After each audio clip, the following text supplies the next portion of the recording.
안녕하세요. 뉴스반장입니다. 결국 피청구인의 위법 행위는 국민의 신임을 배반한 것으로 헌법 소호의 관점에서 용납될 수 없는 중대한 법 위반 행위에 해당합니다. 피청구인의 법 위반 행위가 헌법 질서에 미친 부정적 영향과 파급 효과가 중대하므로 피청구인을 파면함으로써 얻는 헌법 소호의 이익이 대통령 파면에 따르는 국가적 손실을 압도할 정도로 크다고 인정됩니다. 이에 재판관 전원의 일치된 의견으로 주문을 선고합니다. 탄핵 사건이므로 선고 시각을 확인하겠습니다. 지금 시각은 오전 11시 22분입니다. 주문, 피청구인 대통령 윤석열을 파면한다. 헌법재판소는 윤석열의 파면을 선고하면서 12월 3일 계엄령 선포의 위헌성과 위법성을 조목조목 지적했는데요. 단순한 절차상의 문제가 아니라 대한민국 헌정질서 전체를 뿌리째 흔든 중대한 헌법 유린이라는 판단입니다. 윤석열이 위반한 헌법 조항은 무려 24개나 되는데요. 민주주의를 파괴한 정점의 선자에게 파면 외에 다른 선택은 없었다는 것이 헌재의 결론입니다. 윤석열 측은 계엄 포고령을 실행할 의사가 없었다는 말도 안 되는 주장을 폈는데요. 헌재는 이 모순된 해명을 오히려 증거로 삼았습니다. 실행 의지가 없었다면 왜 포고령 1호를 만들어 놓고 실무 준비까지 끝냈냐는 겁니다. 헌재는 포고령 1호가 위헌위법 투성이었다고 단정했는데요. 국회 기능을 중단시키고 집회 시위까지 전면 금지했으며 이를 어기면 영장 없이 체포까지 가능하도록 만든 독재적 문건이었다는 겁니다.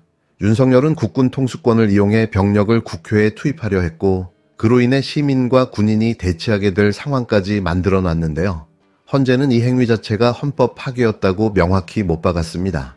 여기에 더해 언론과 출판의 자유도 완전히 말살하려 했는데요. 계엄사령부가 모든 보도기관을 통제하겠다는 계획까지 포함돼 있었습니다. 표현의 자유, 국민의 기본권을 통째로 짓밟으려 했다는 거죠. 헌재는 이번 결정에 서두에 헌법 제1조 1항 대한민국은 민주공화국이다라고 적었습니다. 이 문장을 통해 윤석열이 민주주의와 공화주의라는 대한민국의 헌법적 근간을 정면으로 부정했다고 밝힌 건데요. 결정문에는 민주주의라는 단어가 무려 34번이나 등장했습니다. 윤석열의 계엄령 시도는 박정희, 전두환 군부 독재의 국가 비상조치와도 닮아 있었는데요. 헌재는 이를 민주주의의 헤아릴 수 없는 해악이라고 명확히 규정했습니다. 결국 국민주권주의, 대의민주주의, 권력분리원칙 등 헌법의 핵심 조항 24개를 짓밟은 윤석열. 헌재는 단호하게 말했습니다. 이런 자에게 남은 길은 오직 하나, 파면뿐이라고 말이죠. 재보궐선거의 원인을 제공한 국민의힘은 대선 후보를 낼 자격이 없습니다. 윤석열 파면에 따른 대통령 보궐선거에 무려 4,949억 4,200만 원의 비용이 소요된다는 국회 예산정책처의 추계가 있습니다. 국민의힘이 염치가 있다면 이번 대통령 선거에 후보를 내지 말아야 합니다. 이번 보궐선거는 국민의힘에게 전적인 책임이 있습니다. 국민의힘은 1호 당원 윤석열의 비상계엄 선포 이후 파면에 이르기까지 내내 윤석열을 비호하고 내란에 동조했습니다. 심지어 윤석열을 출당 등 징계조차 하지 않았습니다. 누가 봐도 명백한 내란 동조 정당이자 보궐선거에 가장 큰 책임이 있는 정당 아닙니까? 지난 21대 국회에서 재보궐선거 원인 제공에 대한 책임 및 제재 강화에 관한 법안이 모두 8건 발의됐는데 그중 7건이 국민의힘이 낸 것입니다. 자기 정당과 1호 당원의 잘못 때문에 치러지는 선거에 후보를 내지 않는 것이 국민에 대한 최소한의 도리입니다. 지난 대선 당시 윤석열의 선거법 위반 사건도 수사하고 기소해야 합니다. 윤석열이 선거법 위반으로 당선 무효형을 받기에 충분한 정황과 증거들이 차고 넘치게 쌓여 있습니다. 명태균의 불법 여론조작 부정선거 의혹, 공천 개입 등은 물론이고 강남의 불법 선거 사무실을 설치 운영했다는 의혹도 있습니다. 김건희가 구약성경을 모두 외운다고 했던 윤석열의 허위사실 공표 혐의도 야당에 들이댄 것과 똑같은 잣대로 기소해야 되지 않겠습니까? 만일 당선 무효형이 확정된다면 국민의힘이 대선 기간 지원받았던 397억 원의 보조금도 토해내야 합니다. 그것이 국민이 생각하는 공정이고 순리입니다. 윤석열이 파면된 지 벌써 엿새가 지났는데요. 그런데도 이자는 아직도 서울 한남동 대통령 관저에 버젓이 머물고 있습니다. 이미 헌재 판결로 불소추 특권은 사라졌고 윤석열은 이제 자연인입니다. 그럼에도 이 피의자는 대통령 관저에서 특혜를 누리며 버티고 있는데요. 이 상황 자체가 증거인멸의 우려를 키우고 있다는 점에서 국민 분노는 점점 커지고 있습니다. 7일에는 관저에서 파티를 열었다는 의혹까지 제기되고 있는데요. 탐사보도 뉴탐사에 의하면 관저의 요리사들이 음식을 계속해 날랐고 밤새 관저 조명이 꺼지지 않았다고 보도했습니다. 마지막까지 국민 혈세를 펑펑 써대겠다는 거죠. 끝까지 진상입니다. 그동안 대통령이라는 껍데기에 숨어 법 위에 군림하던 자가 이제는 피의자라는 이름표를 달고 수갑 찰 날만 남았는데요. 헌재가 파면 결정을 내리는 순간 윤석열을 지켜주던 마지막 면죄부, 불소추 특권은 찢겨져 나갔습니다. 더 이상 현직 대통령은 수사 못한다는 헌법 조항 뒤에 숨을 수 없게 된 건데요. 이제는 검찰도, 경찰도, 체포영장도, 압수수색도 그 누구의 눈치도 볼 필요가 없습니다. 경찰, 검찰, 공수처의 수사망은 윤석열을 향해 빠르게 좁혀가고 있는데요. 윤석열은 이미 내란의 우두머리로 기소된 상태입니다. 그게 끝이 아닌데요. 이제야 비로소 수사선상에 오르게 된 혐의들이 줄줄이 굴비 엮듯 엮여 그를 기다리고 있는 상황입니다.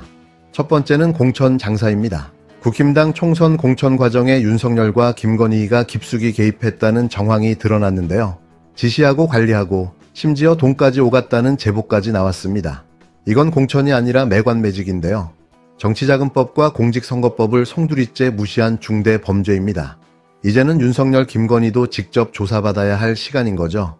두 번째는 체포영장 방해입니다. 윤석열이 체포될 뻔했던 그날 경찰과 검찰이 집행하려던 체포영장을 막기 위해 경호처를 앞세우고 일부는 무장까지 했다는 사실이 드러났는데요. 법을 정면으로 짓밟은 행위일 뿐만 아니라 그 방식이 마치 깡패 집단을 방불케 했습니다. 세 번째는 계엄령 선포와 국회 진입 시도인데요. 즉 내란죄입니다. 2024년 12월 3일 윤석열은 대통령 직권으로 계엄령을 전격 선포했고 군과 경찰이 동원돼 국회 진압을 시도했습니다. 내부적으로는 국회 진입작전이라는 문건까지 작성돼 치밀하게 실행된 친위 쿠데타였는데요. 이는 국회를 강제로 무력화하려는 시도로 결국 윤석열은 이 사건으로 내란 혐의로 정식 기소됐습니다. 이런 자가 지금도 관저에 머물며 거리를 활보하고 있다는 사실이 정의가 죽어있다는 것을 보여주는 상징인데요. 이제는 상황이 완전히 달라졌습니다. 윤석열은 더 이상 특별 대우를 받을 이유가 없는 거죠. 불소추 특권은 사라졌고 법 위에 군림하던 시대는 끝났는데요. 윤석열이 아직도 관저에 남아있는 이유는 간단합니다. 검찰과 경찰이 여전히 눈치만 보며 아무것도 하지 않고 있기 때문인데요. 그 사이 윤석열은 국힘당 정치인들을 관저로 불러 입을 맞추고 대응을 조율하며 증거를 지우고 있다는 의혹까지 받고 있습니다. 더구나 체포영장 방해 혐의에 또 다른 핵심 피의자인 김성훈 경호처 차장도 같은 공간에 머물고 있는데요. 이게 도대체 법치국가에서 가능한 일입니까? 공권력은 왜 아직도 이자를 대통령 대하듯 예우하고 있는 걸까요? 지금 필요한 건 단 하나입니다. 강제 퇴거와 즉각적인 압수수색인데요. 윤석열의 모든 기록은 철저히 보존돼야 하고 공범들과의 접촉은 전면 차단돼야 합니다. 그런데 윤석열은 아직도 퇴거 일정조차 밝히지 않고 있는데요. 2022년 대통령에 취임하면서는 문재인 전 대통령을 청와대에서 내쫓다시피 했던 그자가 말입니다.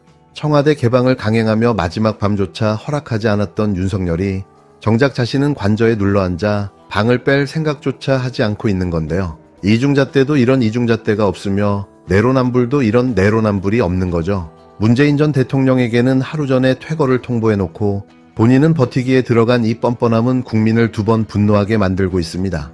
사실상 검찰이 구속영장만 청구하면 윤석열은 곧바로 철창 신세를 지게 될 텐데요. 이미 내란 혐의로 기소된 피고인에게 추가 범죄 혐의까지 더해진다면 재판부는 당연히 재구속 결정을 내려야 하는 거죠. 윤석열, 그가 서야 할 곳은 용산이 아니라 차가운 법정과 좁은 독방인데요. 윤석열이 구속 수감되는 그날 비로소 이 나라가 진짜 법치국가라는 걸 증명하게 될 겁니다. 이번만큼은 반드시 법이 이겨야 합니다. 한덕수 권한대행의 월권행위가 도를 넘고 있습니다. 한 대행은 8일 대통령목 후임 헌법재판관으로 이완규 법제처장, 함상훈 서울고등법원 부장판사를 지명했습니다. 동시에 헌법재판소가 명확하게 위법행위라고 지적했음에도 불구하고 차일피일 미루던 마은혁 헌법재판관 후보자, 마용주 대법관 후보자도 임명했습니다. 합헌과 합법을 이행하는 일에는 군뱅이처럼 굼뜨더니 시비가 불보듯 뻔한 월권행위와 관련해서는 날랜 비호와 같은 행태입니다. 참으로 끝까지 반헌법적, 반국민적 반칙행위로 일관하고 있습니다. 이완규 법제처장은 위헌적 비상계엄 해제 직후 내란 숙의 윤석열과 회동한 3명 중 1명입니다. 내란 가담 의혹이 짙어 명백한 수사 대상입니다. 한 대행은 헌법재판소 권위를 실추시키는 방법으로 피청구인 윤석열 파면 결정에 불복하기로 작정한 것입니까? 동네 조기축구의 감독 대행도 새로운 감독이 오기 전까지 선수 선발권을 소극적으로 행사하는 법입니다. 오는 6월 3일 선출될 대통령에게 후임 헌법재판관 인사권을 온전히 넘겨야 합니다. 마은혁 헌법재판관 임명으로 헌법재판소는 이미 심판 정족수를 충족하게 되었습니다. 대통령 파면 이후 민주적 정당성을 가장 크게 갖는 기관은 당연히 국회입니다. 헌법재판소도 한덕수 대행에 대해 간접적인 민주적 정당성이 있을 뿐이라고 지적했을 정도입니다. 더욱이 지난달 31일 국회 법제사법위원회 법안심사 소위는 대통령 권한대행이 대통령목 헌법재판관을 지명하지 못하게 하는 헌법재판소 개정안을 통과시켜 전체 회의에 계류 중인 상태입니다. 그럼에도 불구하고 한 대행은 국회와 소통 협의를 생략하고 국회의사는 눈꽃만큼도 아랑곳 없이 인사 쿠데타를 일으켰습니다. 한 대행은 국회와 국민의 거센 반발이 일어날 것이 자명함에도 불구하고 문제적 임무를 앞세워 문제성 인사를 강행했습니다. 명백한 미필적 고의입니다. 한 대행은 또다시 도발로 탄핵의 에너지를 끌어올리고 있습니다. 끝까지 얕은 수를 벌이면서 나라를 마구잡이로 어지럽히고 있습니다. 강한 반발이 예상됨에도 불구하고 후임 재판관을 임명한 저희는 무엇입니까? 의도적 도발입니까? 재차 탄핵하지 못할 것이라는 안심책입니까? 한 대행에게 분명히 경고합니다. 민주당은 권한쟁의 심판과 가처분 신청을 통해 이번 지명이 원천무효임을 밝히겠다고 공표했습니다. 당장 대통령목 후임 헌법재판관 임명을 철회하고 권한대행 직분에만 충실해야 할 것입니다. 국민의 명령입니다.